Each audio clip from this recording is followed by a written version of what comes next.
لا إله إلا الله محمد رسول الله. Jalan ini yang harus kita tempuh, dan ini jalan yang membawa manusia kepada keselamatan, kepada ketenangan, kepada cahaya, kepada keberkahan, kepada keridhaan Allah, dan akan membawa manusia ke surga.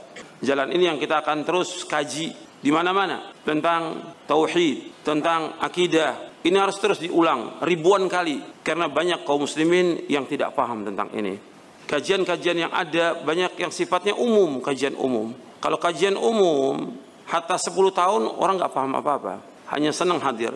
Tapi dengan kajian akidah, itu membahas sesuatu yang paling asas, yang paling mendasar.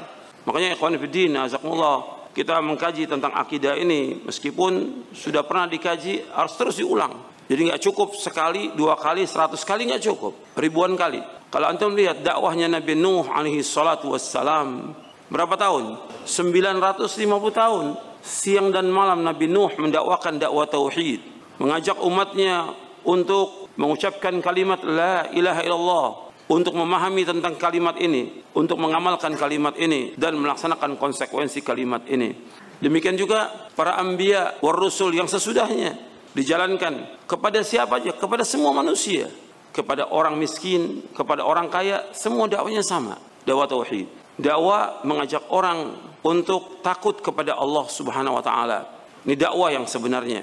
Karena antum lihat dalam Al-Qur'an ketika Allah Subhanahu wa taala menyuruh Nabi Musa alaihi salatu wassalam datang kepada Fir'aun, Nabi Musa dan Nabi Harun alaihi salatu wassalam, Allah berfirman dalam surah Taha, "Idhhaba ila fir'auna innahu tagha, faqula lahu qawlan layyinan la'allahu yatadhakkaru wa yakhsha."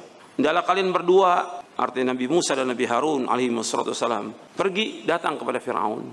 Innahu tagha, karena Fir'aun itu tagut, melewati batas. Faqula lahu, katakan kepadanya, kepada Fir'aun, ini tagut, ini kafir, orang yang paling jahat di muka bumi ini.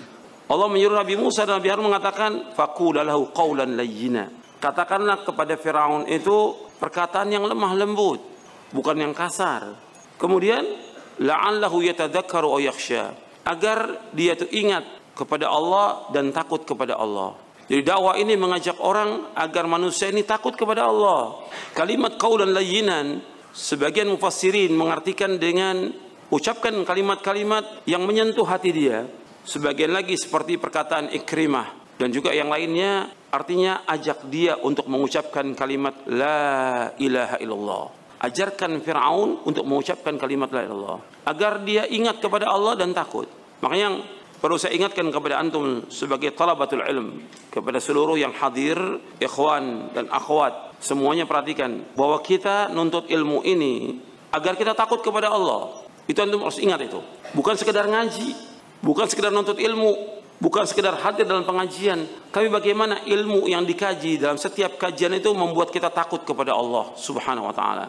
Maka dikatakan oleh Imam Ahmad bin Hanbal, sebagaimana dinukil oleh Imam Ibn Rajab Al-Hambali dalam kitabnya Fadlu Ilmi Salaf, kata Imam Ahmad bahwa yang dikatakan ilmu khasyatullah, ilmu itu takut kepada Allah. Tujuan kita menuntut ilmu ini bukan untuk kebanggaan, bukan untuk pamer, bukan untuk riya, bukan untuk mencari dunia, bukan. Tapi bagaimana kita menuntut ilmu, kita takut kepada Allah. Tumbuhkan itu, takut kepada Allah, dan juga membersihkan hati kita.